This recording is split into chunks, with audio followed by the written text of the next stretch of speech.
anticipating this going very well. So can everybody hear me? Give me a thumbs up, but everybody's good? Very good. So we're going to get started. We may just go a little slower than normal just to make sure we're all on the same page. So we're going to get started.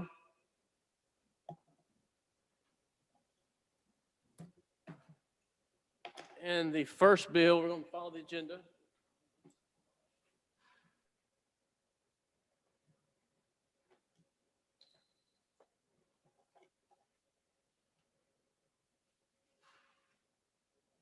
Okay, and most of these bills, besides two, are everything that we did yesterday. We have made some amendments based on our discussions yesterday. I thought the meeting went really well yesterday. So the first bill is House Bill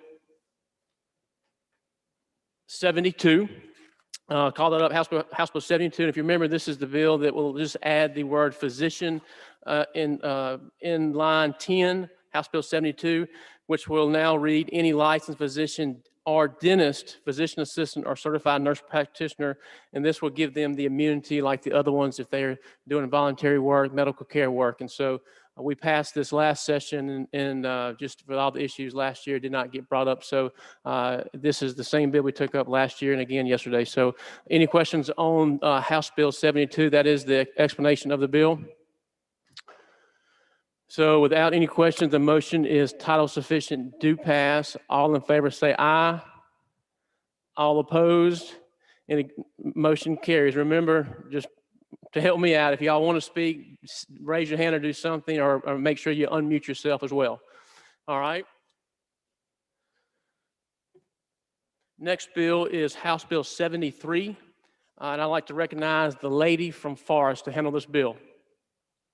Thank you, Mr. Chairman. House Bill 73 is just an extension of the repealer on the Board of Chiropractors. It extends that repealer to July of 2025. There have been no issues with the chiropractors over this past cycle, and so we are just seeking to extend that repealer to July of 2025. That is my explanation of the bill, Mr. Chairman, and my motion is title sufficient, do pass. Okay, any questions on the bill? Okay, all in favor say aye. All opposed, the motion carries.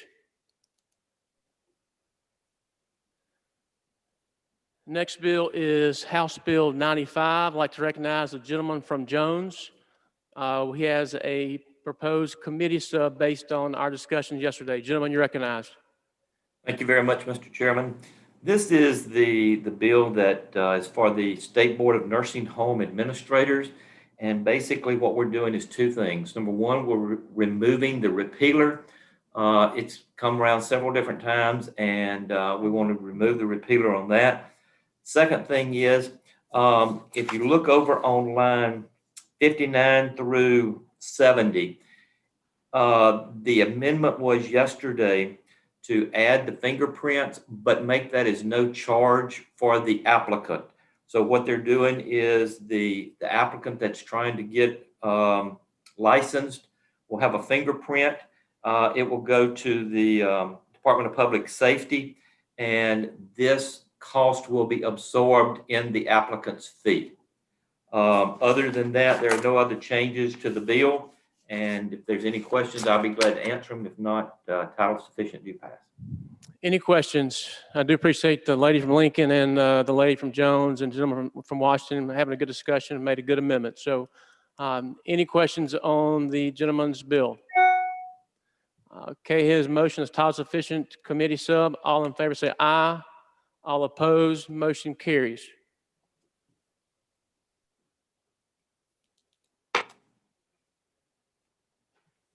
Next bill is House Bill 160, and this is the Department of Health repealer bill. And I think we all would agree that they have done a tremendous job the last year and a half with everything going on. There was a question about vaccines. Could we ask Dr. Dobbs and his team to come over and give our committee or everyone just a discussion on vaccine and how that's going? So we're going to try to work that out in the next couple of weeks. But there's no change to this repealer bill. It just extends the Department of Health's agency. And that is the explanation of the bill. Any questions about the bill? So my motion is title sufficient, do pass. All in favor say aye. All opposed, motion carries.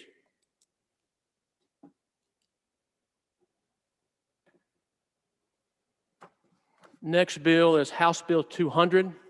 And if you remember from yesterday, this is dealing with remote monitoring, a type of telemedicine. I think we all agree telemedicine is doing very well going forward, and Mississippi does quite well. So what we did is on line 98 on the committee sub, there was some questions about a plan of care. If the person is asked or has a order from a physician to go on a remote monitoring plan, we need to make sure that the physician or whoever the provider is following that person. So we changed that language to shall, but we kept the may for a prior authorization. So I think the amendment and discussions we had after the meeting went really well yesterday. So basically, we'll delete that you have to have 2 hospital stay for remote monitoring to be ordered. So again, I think this is a good healthcare policy for us today. So that is the explanation of the committee sub. Any questions on the committee sub? Okay, my motion is title sufficient, do pass, committee sub. All in favor say aye. All opposed, motion carries.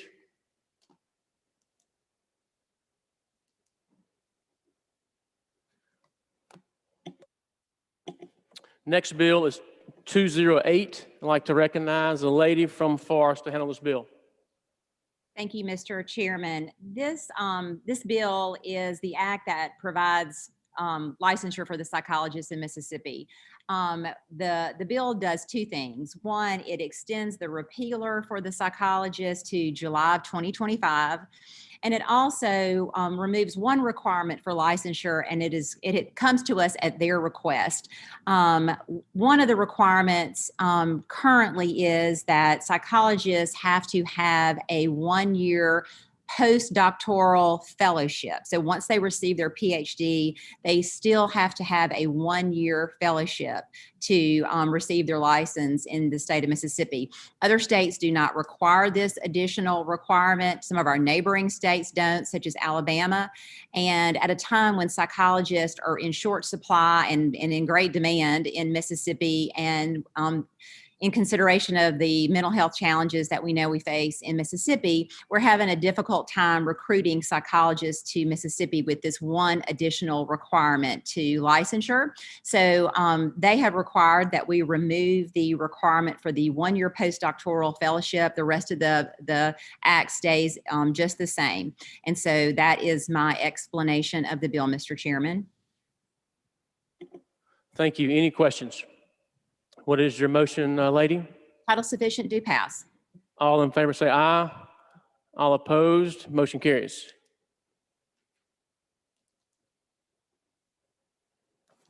Next bill is House Bill 294, and I'd like to recognize the lady from Lincoln. Thank you, Mr. Chairman.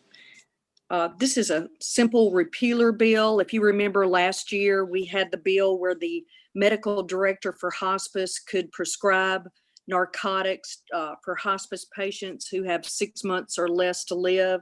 And that bill, we have no problems reported and everything is going fine. So this bill is just to take that repealer off so we don't have to do that every year. And that's my explanation of the bill. And I'll answer any questions, but my motion would be title sufficient, do pass. Any questions for the lady? And her motion is title sufficient, do pass. All in favor say aye. All opposed, motion carries. Next bill is House Bill 296. I'd like to recognize the lady from Lincoln. Thank you, Mr. Chairman. This is another hospice bill. And what this bill does is the Department of Health shall process applications for new pediatric palliative care hospice license that shall not issue any more than 2. Also that it would be in, one would be in the 2nd United States Congressional District as it exists on January 1. Not more than one of the new hospice license issued under this paragraph shall be issued to the same applicant. And if it is already a hospice company, they have to be in good standing with the State Board of Health. And this shall stand repealed on July 1st, 2027. That's my explanation of the bill. I will answer any questions. Thank you, lady. Any questions? Okay, and your motion, lady, is title sufficient do pass. All in favor say aye. All opposed, motion carries. Next bill is Senate Bill 2021, and I know it's a little unusual taking up a Senate bill during this time, but it is a time-sensitive bill. This is the legislation dealing with the mental health coordinator. If you remember, we passed this legislation last session, that would really be a liaison from the 15 or so mental health regions and also the Department of Mental Health. And we, I think, had a good piece of legislation. We made it better, but there was a couple tweaks that we needed to that we just should have done, but we didn't. The position is housed at the DFA, but in the previous legislation, we allowed the Department of Mental Health's board to oversee who they hire, which does not make sense. So we changed that language now. The person will be housed at DFA, and also DFA will be in charge of who they hire. And then secondly, they will be allowed to hire contract employees without going under the state personnel board for at least 2 years. And so that is the explanation of the bill. Lady from Lincoln, I did double check last night that the peer language is still in there. The reason they did not follow that last year was because the person was hired late January, I believe. So they know that issue is important to this committee, and they're going to make sure they follow those lines in that legislation. So again, I think this is a good piece of legislation that we have tweaked, and I think we'll make it better this year as well. So that is the explanation of the bill. So my motion is title sufficient do pass. Is there any questions first on the legislation? No questions. My motion is title sufficient do pass. All in favor say aye. All opposed, motion carries. Okay. We want to go to there was 2 items that were added to the agenda. Y'all did receive that. House Bill 1302. And would like to recognize the gentleman from Holmes. He's going to actually come to the podium and take it up, and then we will answer questions accordingly. So recognize the gentleman from Holmes to handle House Bill 1302.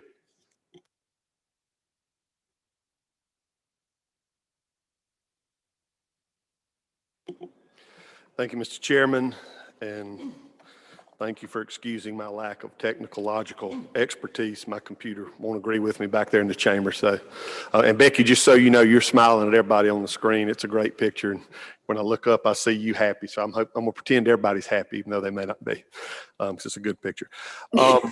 This bill, 1302, I've got a proposed committee sub, and I hope that's the version that, now I see you live, Becky.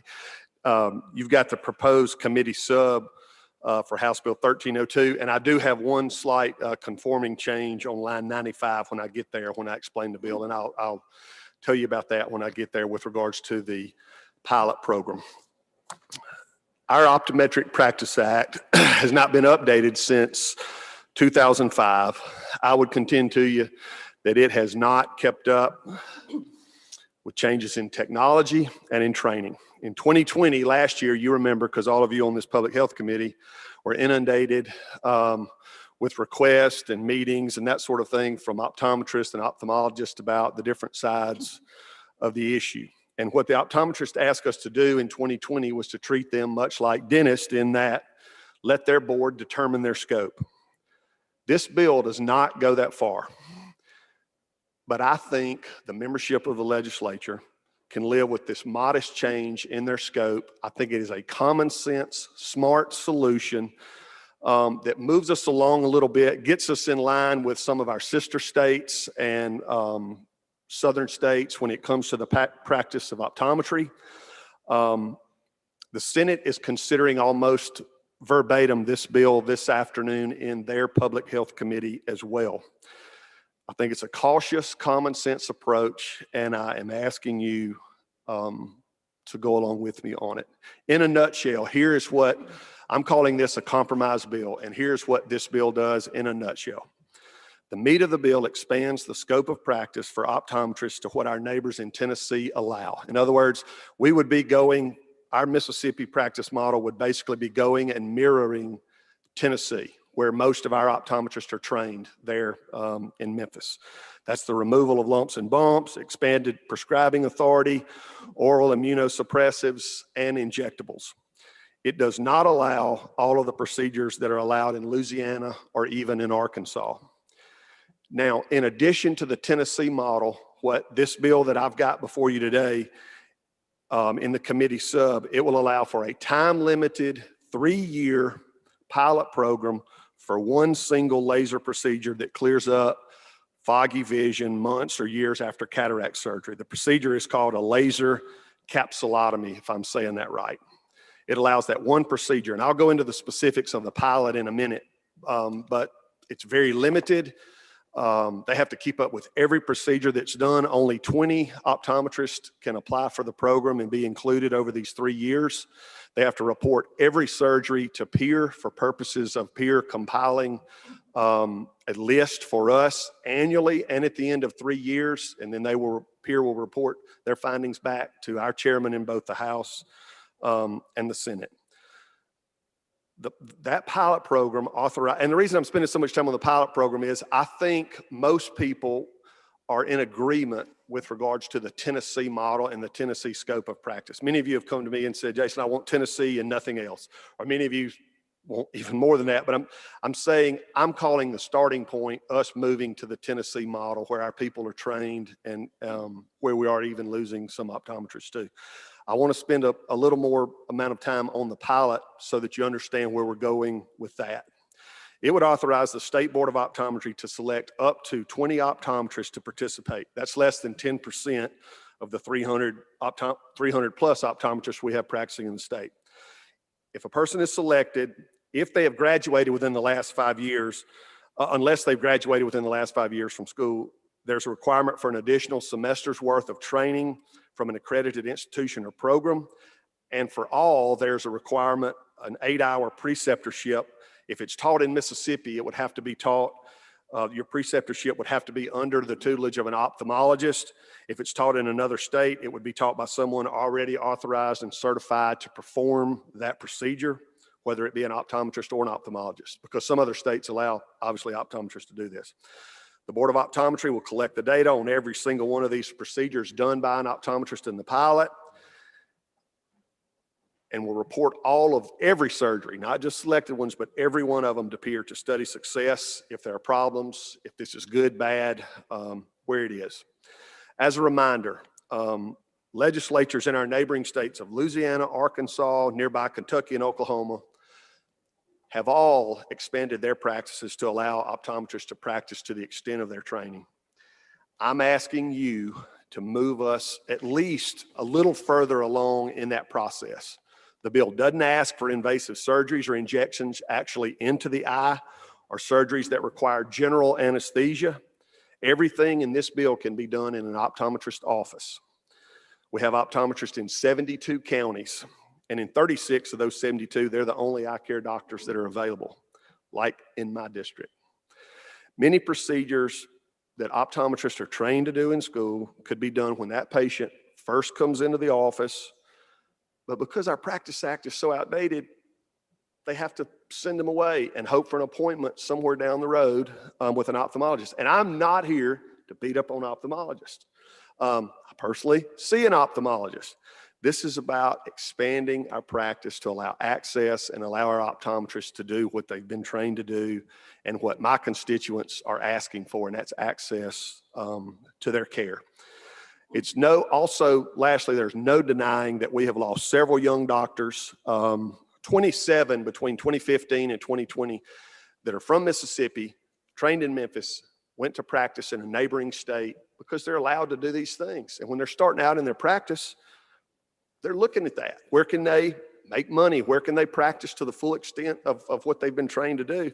And if the choice is crossing a state line and doing it, they're crossing that line. I do have some information on surrounding states and what they're doing. I won't go into that with y'all. I will real quickly go through the bill. It's not that long, but Section 1 says that the practice of optometry shall be defined as, and it starts listing those things. There's no change in Section 1, Subpart 1, A, B, and C. It does say it shall be defined by the State Board of Optometry and shall include, and then A, B, and C are what's currently in law. Subsection 2 of subsection 1 then goes into what I would call all of the Tennessee changes, or the Tennessee procedures that we would be folding into our scope bill. Those changes, as I have done a terrible job of highlighting or hitting the high points, run through basically line 104. I do want to say on line 95, where it says an optometrist may perform laser capsulotomies, I need to add right after that word capsulotomies on line 95, as authorized under Section 4 of this act. And that is, Section 4 outlines the pilot program with all the specifics that I just went over with y'all. So that is one change, some language I'm adding here to this committee sub, as authorized under Section 4 of the act, which is the pilot program. Ronnie says, by way of explanation for committee sub, y'all take notice that I'm adding those 8 words to be sure that we're only talking about these capsulotomies in the form of the pilot program that's authorized in Section 4. In other words, it's not wide open. They're doing the procedure, only the up to 20 that get approved. Section 3 is just conforming language with our pharmacy statute, the 73-19-157 for optometrists, to just be sure that pharma changes to include the procedures that they're now allowed to do, that they can have the proper pharmacy there. Line 131, that subpart D, talks about administration of inoculations of systemic health reasons in a public health emergency. In other words, optometrists could give, for instance, the COVID vaccine, should they want to do that at their office. They would be allowed to administer those. Section 4 is the pilot program, which I've probably already talked too much about already, but Section 4 starts there on line 134 and goes through the pilot program in detail. I do think Senator Bryan's pilot program, from talking with him, I think his is 4 years. I've got it as 3 years here. I'm not necessarily married to that. I don't know what they're going to pass out today, but that's what he's presenting. Not much difference in training or other things with regards to this other than 3 versus 4 years. I do have there, after the pilot program, then the next section is Section 5. I have all these sections repealing in 3 years. In other words, July 1 of 2024. So if this is wrong, if something bears itself to show that this is the wrong way for us to go, it doesn't require any action from this legislature. This act would be repealed, and we would be all the way back, not even to first base with optometry in our state. I think that keeps everybody honest in this discussion and everybody working toward a good solution. Those next sections there, council put those in case we've got something in here in the first part of the bill that needs to be conformed. We think we got it all, but he just put those sections in there for that. There are no changes in all those latter sections. And then the very last section says this would be effective July 1 of 2021. Mr. Chairman, thank you for the opportunity to present the bill. I'd be glad to answer any questions if there are any. Thank you, Mr. Speaker. Any questions on the gentleman's bill? Lady from Lincoln, you're recognized. Thank you, Mr. Chairman. I'm looking for the peer part on this, but I'm not seeing it on the bill. Where am I missing that? We're looking. Let me get there, lady. Okay. It's in Section 4, Subpart 6 on line 194. Okay. And I'm not sure exactly how they would report, but and being that I'm on peer, I would love to see the outcomes, not just the surgery went well, but 3 months later, 4 months later, what are the outcomes? That's real important to me.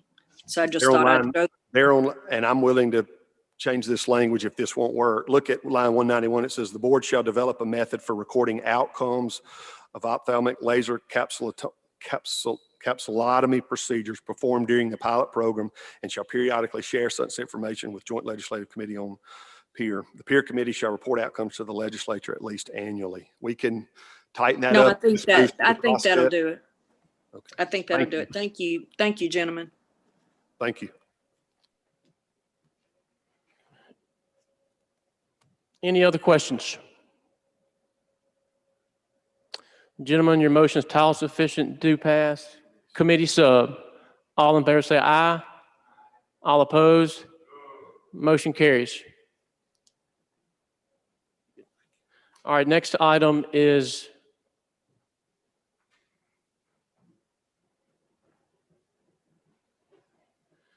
House Bill 1303. I'd like to recognize the gentleman from Jones. Thank you very much, Mr. Chairman. Again, like the previous speaker said, this is a nurse practitioner bill that we've been working on for many years. It's changed. It's been updated and formatted and given a lot of new information. But the bottom line is we've got new technology that is available to us now. Nurse practitioners collaborate every day with other healthcare providers. And all this bill is trying to do is remove that contract so that the nurse practitioners that are in practice don't have to pay the physician X amount of dollars. And that the amount of money is very wide range. We're just trying to remove that and let the Board of Nursing actually regulate the nurse practitioners. Right now, nurse practitioners are one of the only professional organizations that are regulated by two boards. We've got the Board of Medicine along with the Board of Nursing. But by doing this is going to allow nurse practitioners more access to the rural areas. It's going to give Mississippi a whole lot better primary care. Mississippi has the highest rate of hypertension, diabetes, stroke, heart disease. And by doing this, hopefully we're going to allow nurse practitioners to get more into the rural areas, provide that care to the people that right now don't have the access to. If you're looking at the bill, basically it just adds the word of, instead of having nurse practitioner, we changed that wording to the current terminology, which is advanced practice registered nurse. Then if you go over in the bill to line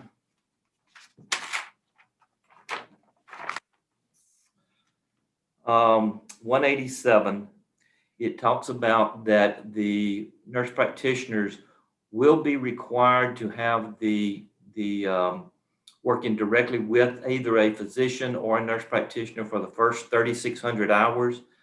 After they've completed that 3,600 hours, then they will not have to pay that physician. They will not have that contract that we've been having to pay. They will still have the collaborative relationship. They will still work with other providers. If I have a patient that's having a heart attack, of course, I'm going to call a cardiologist. If you have a patient that's have a broke leg, you're going to call an orthopedic surgeon. You're not going to take care of that yourselves. You're going to continue to collaborate with other providers in the healthcare arena. And then the rest of the bill is just continues on to talk about the changes of the wording in there. Over on line 234, it talks about advanced practice registered nurses. Once they have that 3,600 hours, then they don't have to continue to have that contract. And that basically is a summary of the bill, Mr. Chairman. I'll be glad to answer any questions if anybody has any. If not, then I make a motion title sufficient, do pass. Thank you, gentlemen. Any questions? Okay, a lady from Lincoln has a question. I do. Thank you. So now that this is open, is there a bill on the other side that we're hoping is the exact bill coming over, or do we have a clue? Or Because Yes, I'd like ma'am. to make an amendment unless I would mess up getting this bill out. There is a very similar bill over on the Senate side that Senator Blackwell has introduced. I've been told by Senator Blackwell and Senator Bryan that they will be bringing this up in committee. It is very similar to our bill. But it's a little bit different. The only difference is it does not include certified registered nurse anesthetist in that 3,600 hours. Okay. It does not give them that removal of the contract. Well, my amendment would be very simple. Mr. Chairman, if I could, ask you if I can do that. Lady, can you tell me what your amendment is? Yeah, I'd like to remove the physician from the Board of Nursing. They've been on there since the beginning, and it's just been unfair. They don't allow us on their board, and I'd really just like to take that physician off the Board of Nursing. Lady, before you propose that amendment, I'm checking to see with council if that code section's in there. It may not be germane to this bill right now. If you'll give me 1 second. Thank you.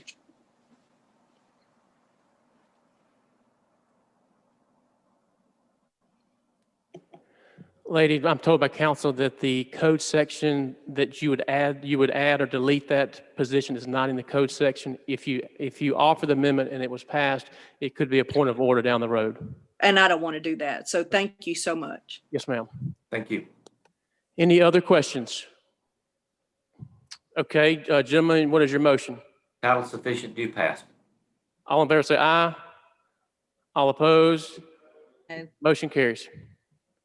Thank you. Okay, thank you all very much. I think we survived our first Zoom. I think it went really well compared to yesterday. So thank y'all for attending. Thank the IT people and everyone. So again, thank y'all.